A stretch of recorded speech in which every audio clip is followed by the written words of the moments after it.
Hola, nosotros somos de la Universidad Nacional Autónoma de México, de la Facultad de Estudios Superiores Iztacala. En esta ocasión, estamos rotando en el Hospital General de Zona número 29 de la carrera de médico cirujano. Hoy les hablaremos acerca de la diabetes mellitus tipo 2. El equipo está conformado por Blair García, Daniela Villegas y por mí, Fernanda Aguilar. La guía de práctica clínica define la diabetes mellitus tipo 2 como un trastorno que se caracteriza por concentraciones elevadas de glucosa en sangre. Esto debido a la deficiencia parcial en la producción o acción de la insulina. Ahora entrados en el apartado de epidemiología, podemos decir que la OMS estima que aproximadamente 170 millones de personas están siendo diagnosticadas con diabetes mellitus tipo 2 y este número se estima se duplicará para el año 2030. También se prevé que el número de muertes por diabetes se duplique hasta llegar al año 2030.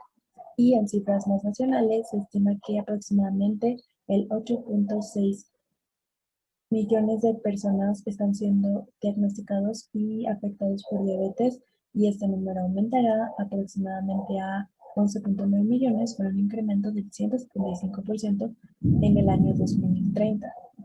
También la Organización Mundial de la Salud reporta que en enero del 2011 más del 80% de las muertes por diabetes se registraron en países con ingresos bajos, medios, con escasos servicios de sanidad y escasos recursos. Y se dice que la mitad de esas muertes corresponden a personas de menos de 70 años y el 55% de estas personas eran mujeres. Ahora también les vengo a hablar sobre la prevalencia de la diabetes. Esta ha aumentado con el pasar de los años. Un ejemplo es las cifras registradas en 2012 eran de 9.67% en mujeres y para el 2016 ya había aumentado a un 10.3%. En hombres la prevalencia en 2012 era de 8.6 y para el 2016 aumentó a 8.4. Ahora, sobre la prevalencia del sobrepeso y la obesidad en adultos, estos es muy importante mencionarlos, ya que son factores que nos predisponen a la diabetes.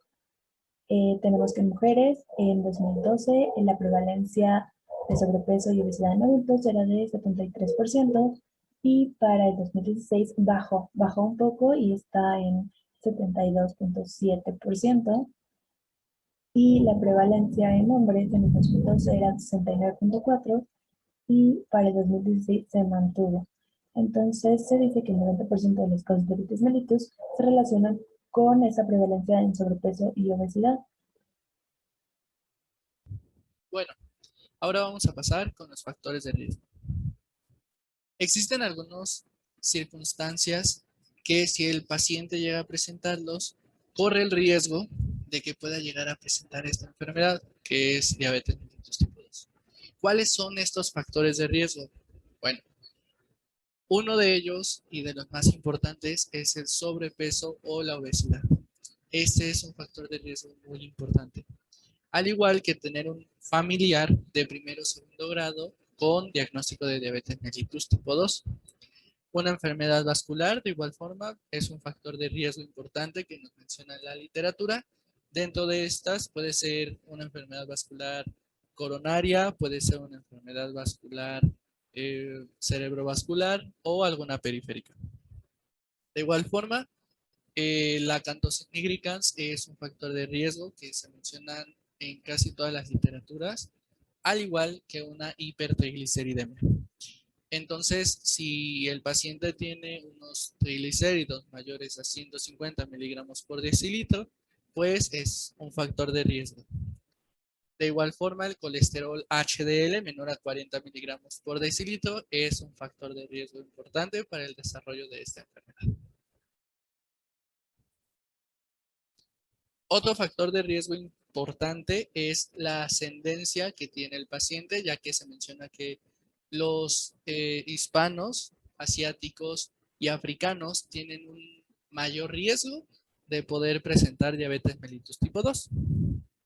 Entonces, otros factores de riesgo importantes son la hipertensión arterial, el sedentarismo, al igual que el sobrepeso o la obesidad, es un factor de riesgo muy importante, ya que pues casi todos los pacientes que llegan a presentar diabetes mellitus tipo 2 son obesos y son sedentarios. Entonces, pues es un factor de riesgo muy importante, al igual que pues la alimentación que tenga el paciente. Otro factor de riesgo que nos mencionan es el perímetro de cintura. Si es en mujeres mayor a 80 centímetros y en hombres mayor a 90, se considera ya como un factor de riesgo para desarrollar diabetes mellitus tipo 2. Ahora, enfocados solamente en pacientes mujeres, tenemos que prestar atención si existen antecedentes de diabetes gestacional o de algún producto macrosómico que haya tenido la paciente o la presencia de un síndrome de ovario poliquístico. Entonces, todos estos factores de riesgo son los que nos pueden llegar a ocasionar una diabetes mellitus tipo 2. Ahora, entrando en tema de etiología de la enfermedad, se dice que esta es multifactorial, pero yo les voy a hablar un poquito más sobre la relación estrecha que se dice que tiene con la y hay alteraciones en varios genes que nos generan zonas isquémicas en el páncreas, también zonas isquémicas en la médula oblongada lateral, que es la que manda señalización y se encarga de la secreción, bueno, de regular la secreción de insulina en el páncreas y de las zonas isquémicas en el hipotálamo anterior.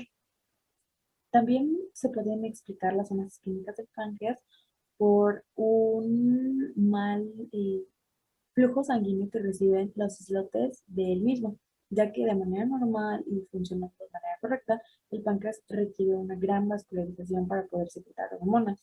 Y cuando hay un flujo irregular, este comienza a sufrir daños, empieza a haber zonas isquémicas y deja de producir los niveles normales de hormonas. También hay otros genes que ya están más puntualmente registrados y estos serían los siguientes. El gen TCFCL2 está relacionado con la secreción de insulina y la producción de glucosa. También está el gen ABCC8 y este regula la producción de insulina y tiene efectos sobre la médula oblongada que da la señalización para la secreción de insulina en el páncreas. También está el gen CAPTN10 que está asociado específicamente con el riesgo de desarrollar diabetes mellitus tipo 2 en personas mexicoamericanas. Y también está algún defecto en el GLUT2, que como sabemos es el responsable de transportar la glucosa, y la alteración en el gen GCGR. Actúa en la hormona del glucagón, que nos ayuda a regular la producción de insulina y nos ayuda a mediar este tipo de situaciones. Esta sería, a grosso modo, la etiología de la enfermedad. Bien, ahora hablando sobre la fisiopatología de la enfermedad, esta gira en torno a la resistencia a la insulina y a anormalidades de la secreción de la misma. También se dice que está muy estrechamente relacionada con factores genéticos y en este caso actúan más de 20 genes en la predisposición para esta enfermedad. También se dice que es una enfermedad que se puede adquirir, ya que mediante los factores de riesgo, como sería obesidad, sobrepeso, malos hábitos alimenticios y algún tipo de sedentarismo, podemos adquirir la enfermedad. Y para llegar al punto de la fisiopatología general de la enfermedad, podemos decir que esta se desarrolla en torno a 4 mecanismos simultáneos. El primero sería una menor secreción de insulina. Y esto se puede explicar por qué, porque las células del páncreas se vuelven resistentes a la misma insulina. Y a lo que me refiero o lo que quiero decir con esto es que cuando hay una elevación en la glucosa después de haber ingerido algún alimento, esta simplemente no ingresa a las células. Y estas no saben que hay que sintetizar insulina porque no saben que hay glucosa que deben introducir.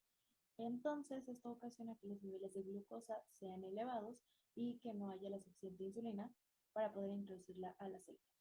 Después tenemos el segundo mecanismo, que sería la resistencia periférica de la insulina como tal. Y este es explicado porque en los tejidos grasos y musculares no hay una captación eficaz de la glucosa.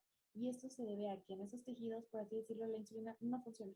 Y a lo que me refiero con no funcionar es que hay un error en la cadena de señalización para los receptores de insulina en esos tejidos. Por lo tanto, la glucosa no entra a la célula y es ahí cuando el tercer mecanismo se ve involucrado.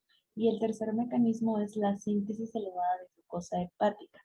¿Por qué se ve involucrada? ¿Por qué? Porque la glucosa, al no ser introducida a las células musculares o los ácidos grasos, entonces el cuerpo, por así decirlo, o el músculo no puede funcionar de manera correcta porque no tiene, por así decirlo, combustible.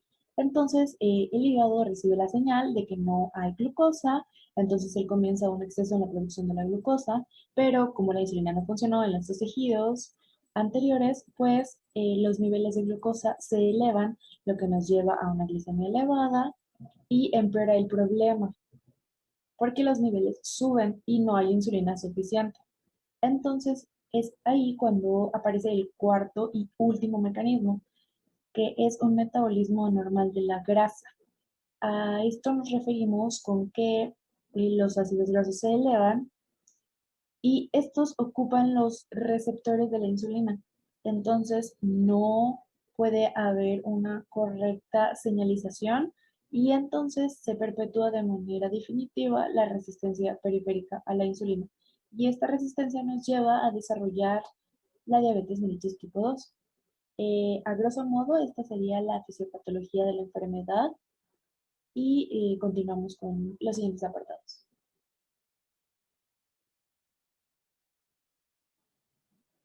Muchos pacientes con diabetes tipo 2 tienen un inicio insidioso de la hiperglucemia y pueden permanecer un poco asintomáticos al inicio de la enfermedad.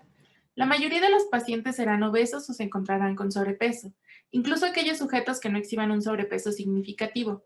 A menudo tienen la distribución característica de grasas con una mayor proporción en la parte superior del cuerpo, en particular abdomen, pecho, cuello y cara, y cantidades menores de grasa en las extremidades. Algunos pacientes, especialmente los obesos, pueden presentar acantosis nigricans, piel hiperpigmentada hiperqueratósica en las axilas, ingles y nuca. Este signo se relaciona con una considerable resistencia a la insulina.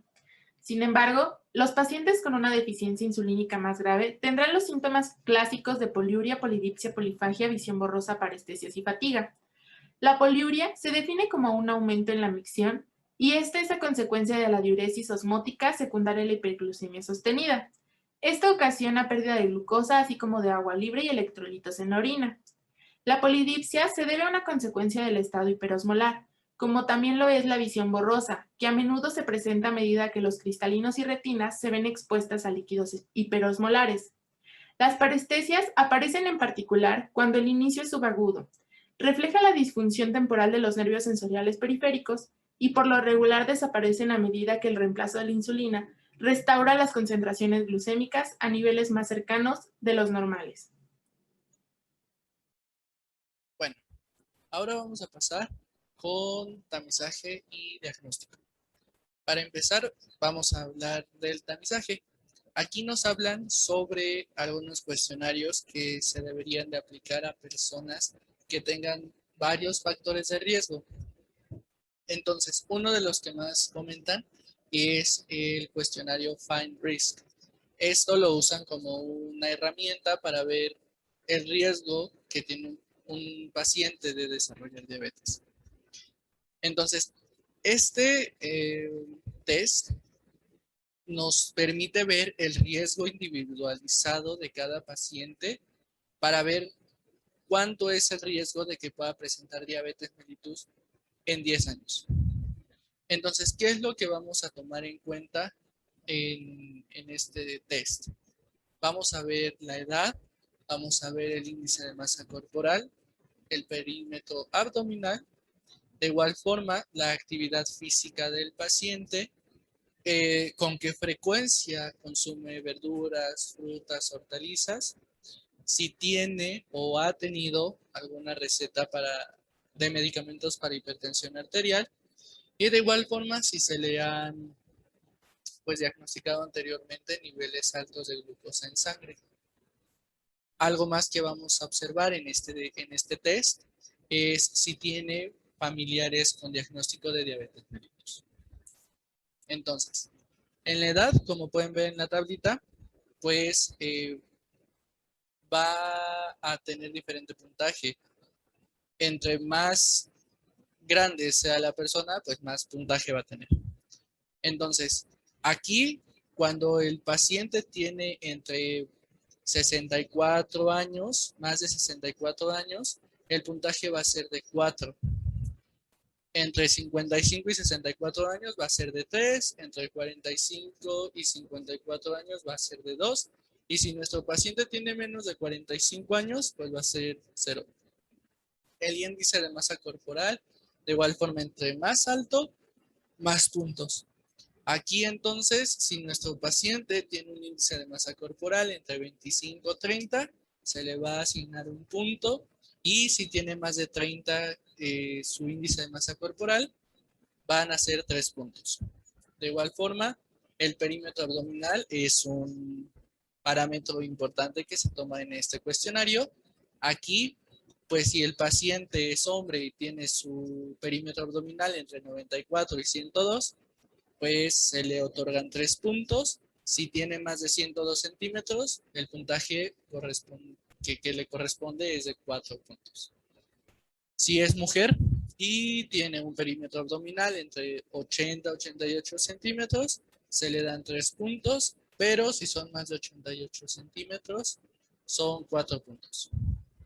Ahora, pasando a pues la actividad física, de igual forma aquí solamente es sí o no.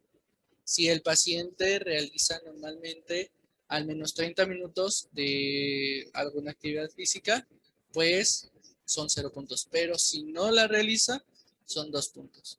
De igual forma, ahora pasando al siguiente punto de qué tan frecuente come verduras, frutas y hortalizas. Si no lo hace a diario, pues se le va a otorgar un punto. Si lo hace a diario, pues son 0 puntos. Después seguimos con los medicamentos contra hipertensión arterial. Si sí se le han recetado, van a ser 2 puntos. Si no, van a ser 0 puntos. Y después, pues viene lo que es si se le han detectado anteriormente niveles altos de glucosa en sangre. Aquí el puntaje, en caso de que la respuesta sea sí, van a ser de 5 puntos. A diferencia de, bueno, a comparación de que diga que no le han pues diagnosticado anteriormente niveles altos de glucosa, pues van a ser 0 puntos. Ahora, con respecto a los familiares que tengan diagnóstico de diabetes mellitus, de igual forma, aquí si tiene ningún paciente, si tiene ningún familiar con diabetes mellitus, pues son 0 puntos. Pero si sus familiares son abuelos, tíos o primos hermanos, se le van a otorgar 3 puntos en este rubro. Si los familiares que tienen el diagnóstico de diabetes son padres, hermanos o hijos, el puntaje va a ser de 5. Ahora, el puntaje de este test puede ir desde 0 puntos hasta 26 aproximadamente. Y en esta tablita que les estoy señalando, pueden observar cuál es el riesgo que tienen los pacientes de desarrollar diabetes en 10 próximos años. Si nuestro paciente tiene un puntaje menor de 7 puntos, pues el porcentaje es de un 1% de riesgo. O sea que tiene un nivel de riesgo bajo para poder presentar esta enfermedad. Tiene riesgo, pero pues es muy poquito, o sea, solamente es 1%. A comparación de un paciente que tiene de 7 a 11 puntos, pues aquí tiene un 4% de riesgo de desarrollar esta enfermedad. Esto se interpreta como que tiene un nivel de riesgo ligeramente elevado. Cuando se tienen de 12 a 14 puntos, el porcentaje que le corresponde es el 17%. Y aquí pues se dice o se interpreta que tiene un nivel de riesgo moderado para poder desarrollar diabetes mellitus en los próximos 10 años. Cuando se tiene un puntaje entre 15 y 20 puntos, pues el porcentaje es de 33%. Y se va a interpretar como que tiene un nivel de riesgo alto para presentar esta enfermedad.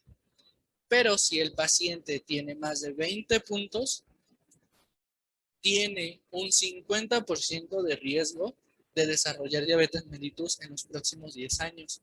O sea que aquí ya tiene un nivel de riesgo muy alto para poder llegar a desarrollar esta enfermedad.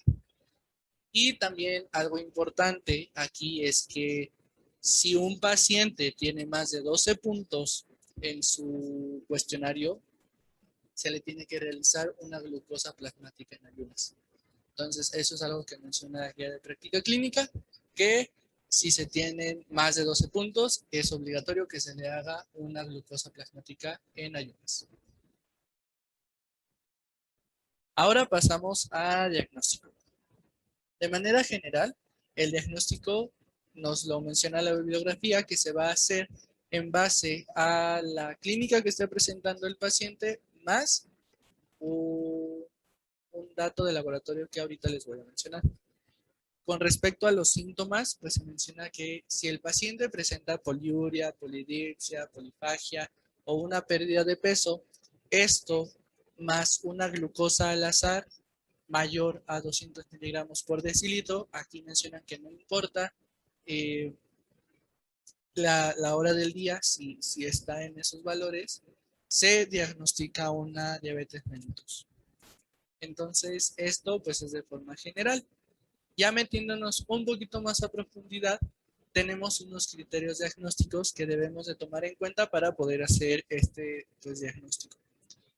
Uno de ellos es la glucosa plasmática en ayuno, la glucosa plasmática a las 2 horas, la hemoglobina glucosilada y la glucosa al azar.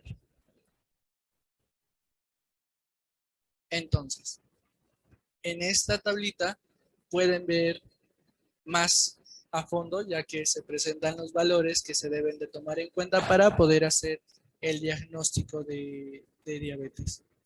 ¿Cuáles van a ser estos valores?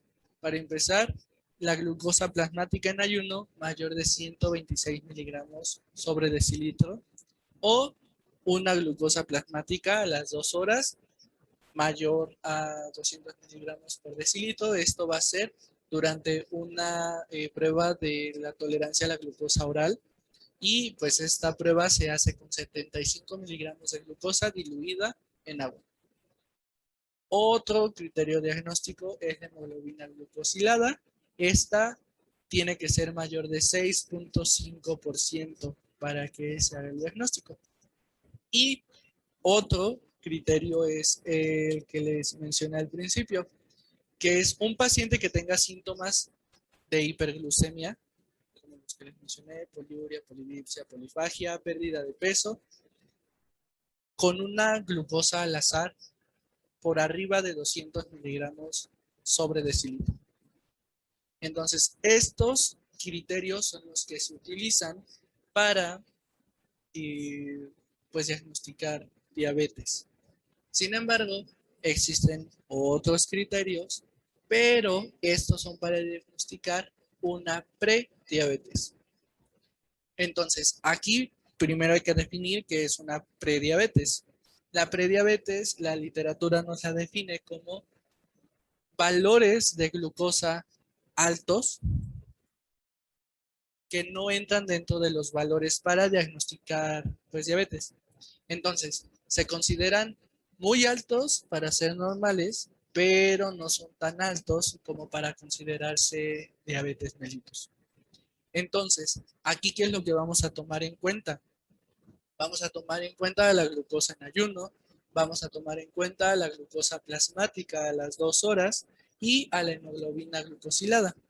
Aquí los valores pues van a cambiar. Si se pueden dar cuenta, son elevados, pero no llega a ser más o igual de 126 miligramos. Entonces, la glucosa en ayuno, para que se diga que un paciente es prediabético, tiene que tener valores de entre 100 a 125 miligramos por decilitro. Para la glucosa plasmática a las 2 horas, los valores tienen que ser entre 140 hasta 199 miligramos sobre decilitro.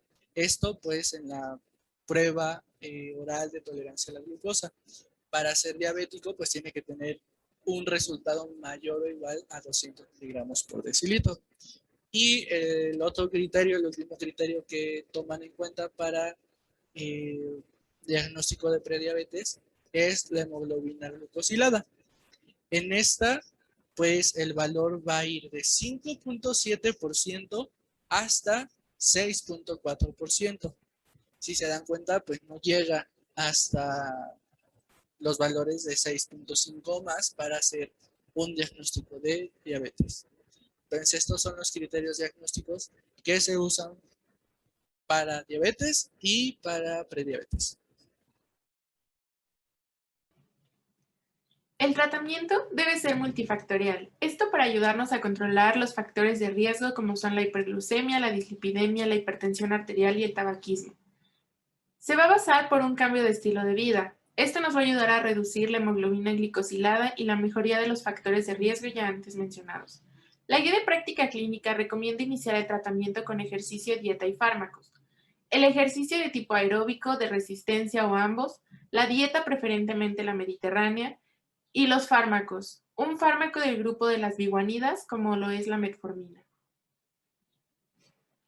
Iniciemos con el tratamiento no farmacológico. La guía de práctica clínica recomienda que los pacientes se adapten a la dieta mediterránea. Esta consiste en cereales, verduras, frutas, grasas, lácteos y carnes, pero tendrá ciertas restricciones.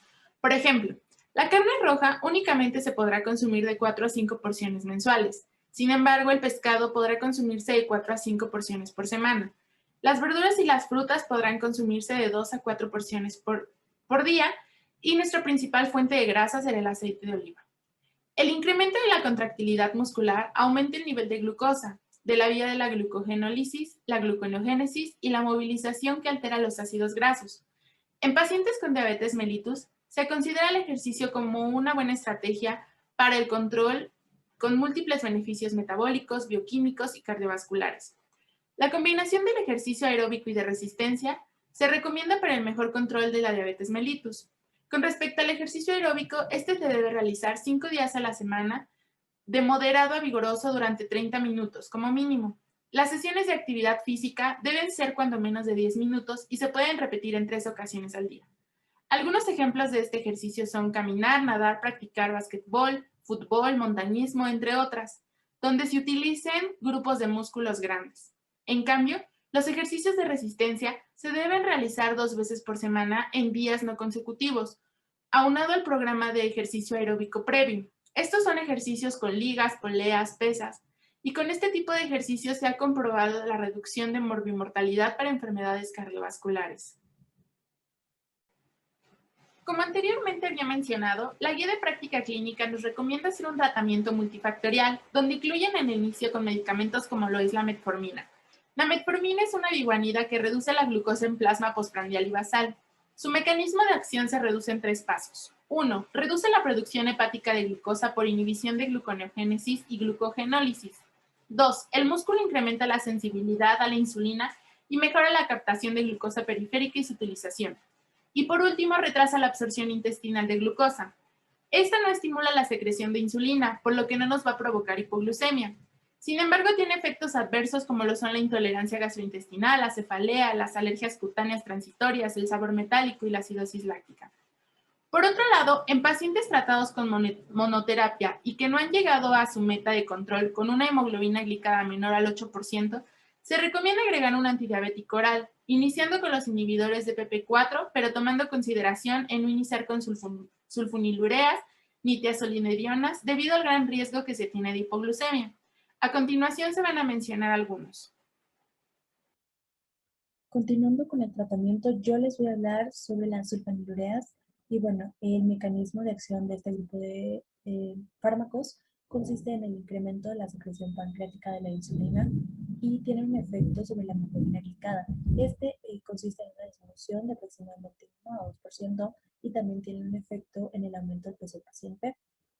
Y los efectos adversos que se presentan con este tipo de medicamentos son la hipoglucemia, el aumento de peso, alteraciones gastrointestinales, puede aparecer rash, también puede haber una hipersensibilización, puede aparecer leucopenia, también puede aparecer náuseas, diarreas, mareos, somnolencia, cefalea. Hay deterioro visual transitorio y en algunas ocasiones puede haber una reacción alérgica. Las sulfonilureas que son utilizadas para el tratamiento de la diabetes son las siguientes, están en la tablita que pueden ver. Y en primera instancia tenemos la glibenclamida.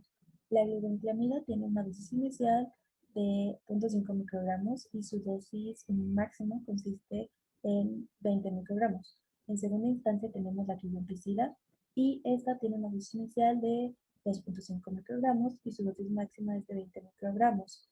Después, por último, está la glibenciclida y esta tiene una dosis inicial de 1 microgramo y su dosis máxima es de 4 microgramos.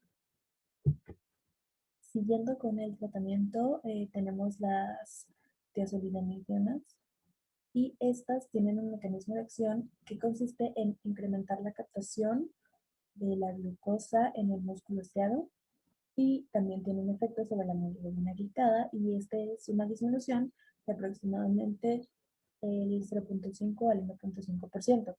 También tenemos que tienen un efecto de disminución del peso y los efectos adversos en este tipo de medicamentos son la retención de líquidos, puede existir hepatotoxicidad, también edema, hay un incremento en la incidencia de insuficiencia cardíaca y se dice que aumenta el incremento de fracturas en extremidades, específicamente en mujeres que toman este tipo de medicamentos.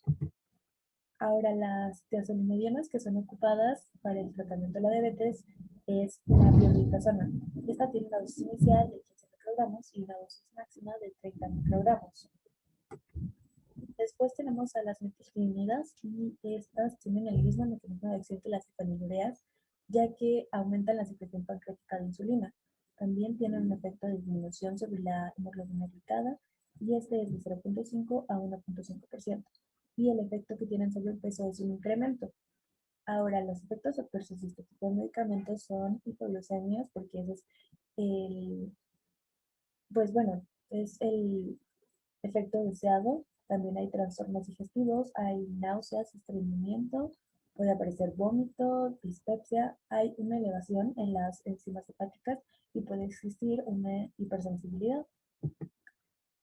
Por último, en esta tabla les muestro las que son utilizadas para el tratamiento de la diabetes y en primera instancia tenemos a la reparlimida que tiene una dosis inicial de 0.5 microgramos con alimento y una dosis máxima de 4 microgramos con alimento.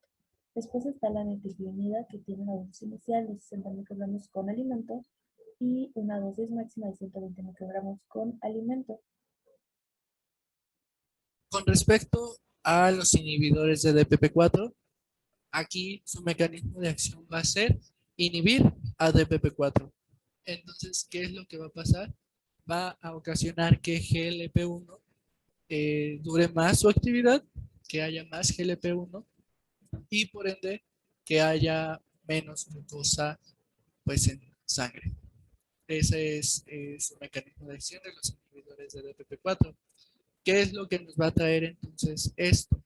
Nos va a ocasionar un incremento en la secreción de insulina, una disminución de producción hepática de glucosa, un retardo en vaciamiento gástrico.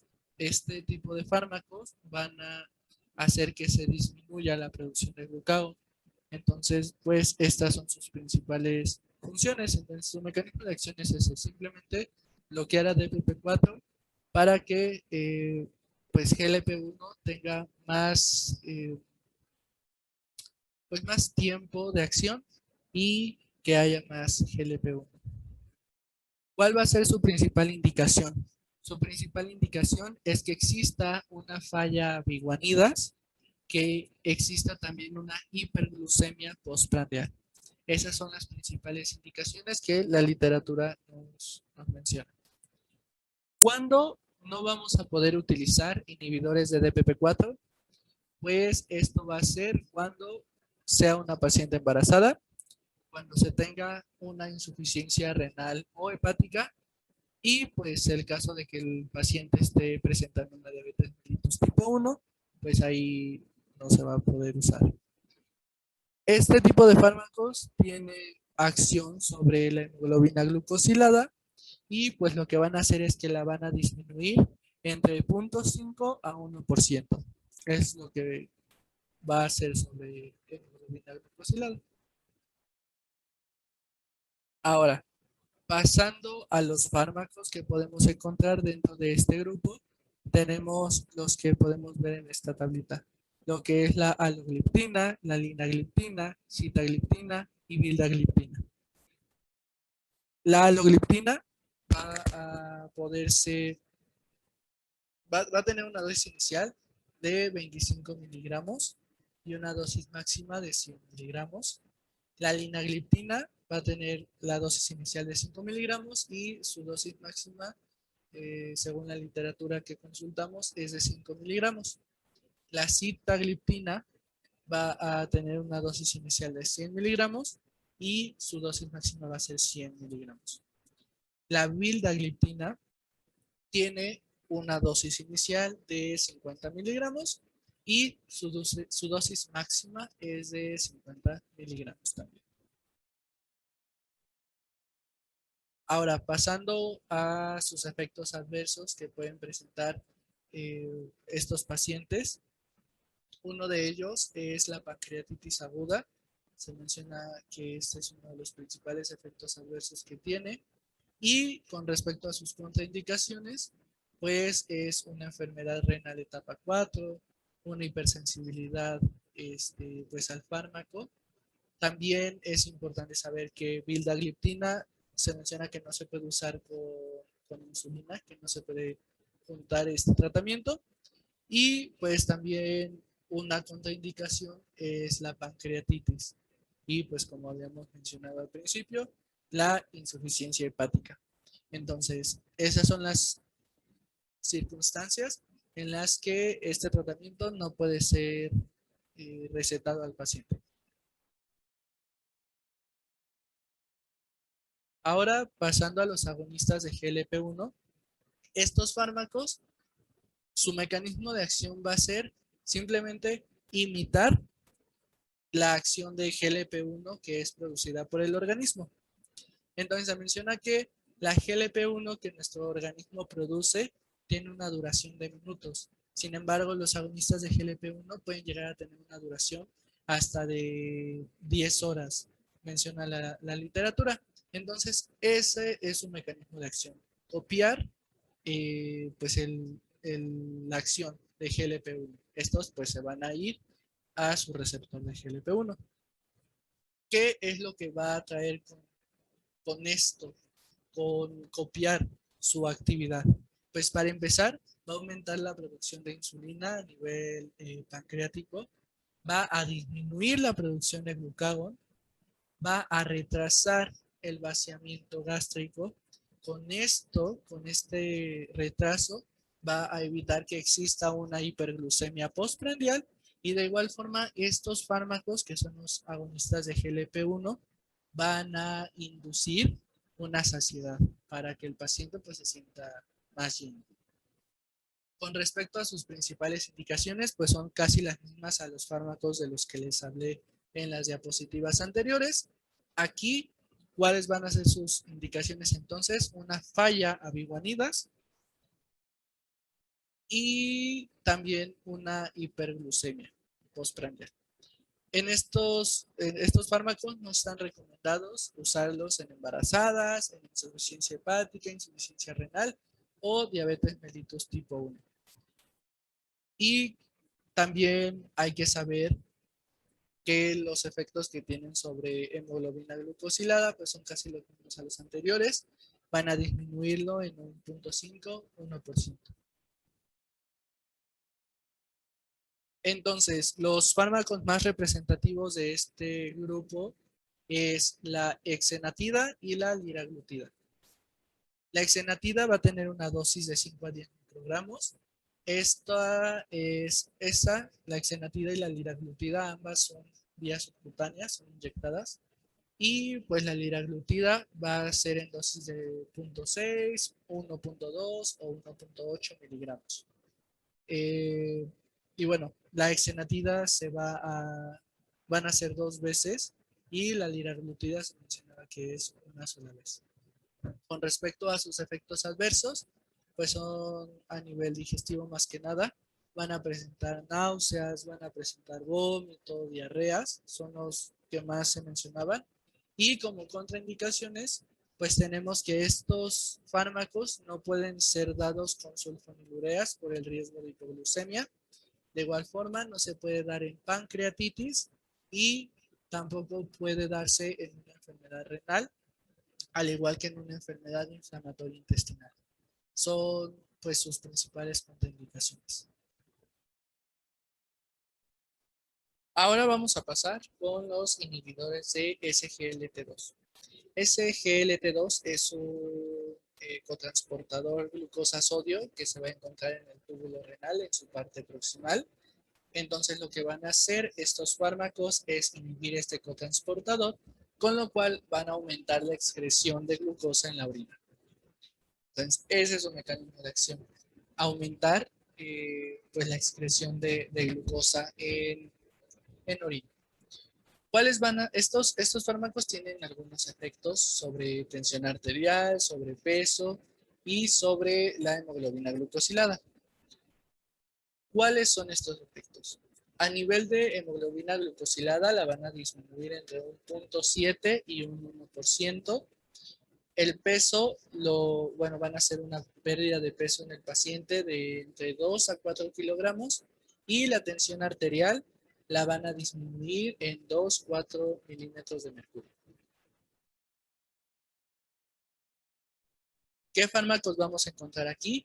Aquí encontramos pues los 3 fármacos que podemos ver en pantalla. La dapagliflozina, la canagliflozina y la empagliflozina.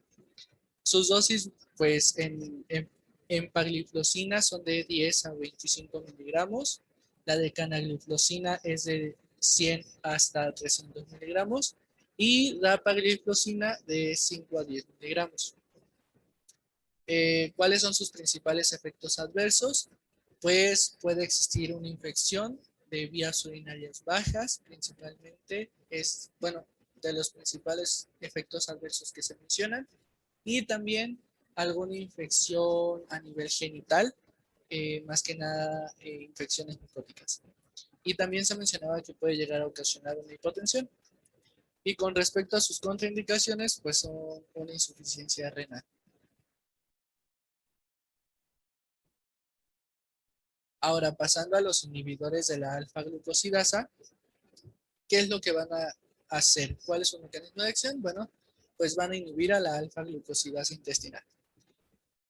¿Qué es lo que van a ocasionar con esto? Pues que a nivel del borde cepillo intestinal no exista una absorción adecuada de glucosa, ya que se está inhibiendo a la alfa-glucosidasa. Entonces, ese es un mecanismo de acción. Inhibir pues la absorción de glucosa a nivel intestinal. ¿Cuáles son sus principales indicaciones? Pues en pacientes con diabetes mellitus tipo 2, que tengan falla, azulfonilureas y biguamidas. ¿Cuándo no vamos a poder utilizarlos? Pues cuando la absorción intestinal sea deficiente en el paciente o cuando tenga una enfermedad inflamatoria intestinal. Sus efectos sobre la hemoglobina glucosilada, pues va a ser que la va a disminuir entre un 0.5 a un 0.8%. Con respecto a sus dosis, los fármacos que podemos encontrar dentro de este grupo es la carbosa y el miglitol. La carbosa se puede dar en dosis de 20 hasta 100 miligramos 3 veces al día y el miglitol, de igual forma, su dosis es de 15 a 100 miligramos. También la bibliografía menciona que de 3 veces al día. Y tienen que ser ingeridos antes de la comida. Algunos de los efectos adversos que podemos encontrar aquí es la distensión abdominal, la flatulencia y diarrea. Las contraindicaciones de estos fármacos, pues va a ser que el paciente tenga enfermedad renal en etapa 4, una insuficiencia hepática o una enfermedad inflamatoria intestinal. Finalmente, el paciente que no alcanzó la meta terapéutica se sugiere añadir como tercer fármaco la insulina basal. La guía de práctica clínica sugiere utilizar insulina NPH como insulino basal. La dosis inicial es de 10 unidades, o bien de 0.2 unidades kilogramo día, y se debe incrementar en 2 a 4 unidades cada vez que la glucosa en ayuno esté por encima de los valores normales, de 2 a 3 días seguidos. Esto último se hará en combinación con la metformina y un antidiabético oral. El mecanismo de acción de la insulina se basa en la captación de insulina en los receptores correspondientes de las células musculares y adiposas, facilitando la absorción de la glucosa e inhibiendo simultáneamente la producción hepática de glucosa. En la siguiente tabla se colocaron los diferentes tipos de insulina, el inicio, el pico máximo y la vida media de cada fármaco. Como ya les mencioné, la NPH es una insulina basal del grupo de las intermedias. Esta tiene un inicio de 1 a 2 horas. Por ende, la guía de práctica clínica recomienda que se administre antes de dormir, de 10 a 11 p.m., con un pico máximo de 8 horas y una vida media de 16 horas. Las zonas de aplicación de la insulina dependerá de cada paciente. Existen 4 zonas de aplicación: abdomen, brazos, glúteos y muslos. Para la aplicación de la insulina en abdomen, existen diversas plantillas de rotación para evitar que los pacientes se piquen en las mismas zonas. Del lado izquierdo y del lado derecho superior tenemos unas plantillas como muestra. La técnica de inyección se basa en un pellizco que involucra tejido subcutáneo y piel, como muestra la imagen, con un ángulo de la aguja de 90 grados y el bisel mirando hacia arriba. El tipo de aguja dependerá del grosor de la piel del paciente, pero la más común es la de 6 milímetros. Para casi finalizar, los algoritmos de la guía de práctica clínica explican el tratamiento farmacológico de manera resumida, iniciando con una evaluación clínica, seguida de una toma de hemoglobina o glucosa para un tratamiento farmacológico. O si nuestro paciente está estable, de una consulta de nutrición, cambio de estilo de vida y metformina para valorar a continuación los valores de hemoglobina. Estos determinarán qué tipo de terapia requerirá el paciente y dar un seguimiento trimestral. No obstante, si los pacientes no cumplen con las metas de control que se basan en una hemoglobina menor a 7, una glucosa preprandial menor a 130 y una postprandial menor a 180, tendremos que reconsiderar el tratamiento. Se iniciará con insulina basal por las noches, con aplicación de 10 unidades o 0.2 unidades kilogramo día. Después de una valoración de 3 meses, se consideran los valores de hemoglobina mayor a 7 y la glucosa que no se encuentre en valores de 80 a 130. Se añadirá una segunda inyección, iniciando con 4 unidades y un aumento progresivo de 2 unidades cada tercer día hasta que se regule la glucosa. Ahora vamos a pasar con la última parte de la presentación. Aquí vamos a poder hablar de la prevención. Entonces, la prevención, de forma general, tenemos que hacer modificaciones a nivel del peso, ejercicio físico, se tiene que modificar la dieta y también el hábito tabáquico. Con respecto a la dieta, pues esta tiene que ser hipocalórica y baja en grasas, se tienen que consumir frutas, verduras y consumir un poco menos de pues, alimentos procesados que sean ricos en grasa, ¿no? Con respecto al peso, pues se tiene que tener control del peso corporal del paciente. Dentro del ejercicio físico, pues se tiene que realizar por 5 días a la semana, mínimo 30 minutos diarios. Esto, pues como mínimo. Si se puede más, pues mucho mejor. El ejercicio, pues puede ser aeróbico o anaeróbico, y esto pues ya va a depender del paciente, esto va a ser individualizado. Con respecto al tabaquismo, pues esto lo mejor es disminuir el hábito tabáquico y en todo caso, pues es todavía mejor suspenderlo.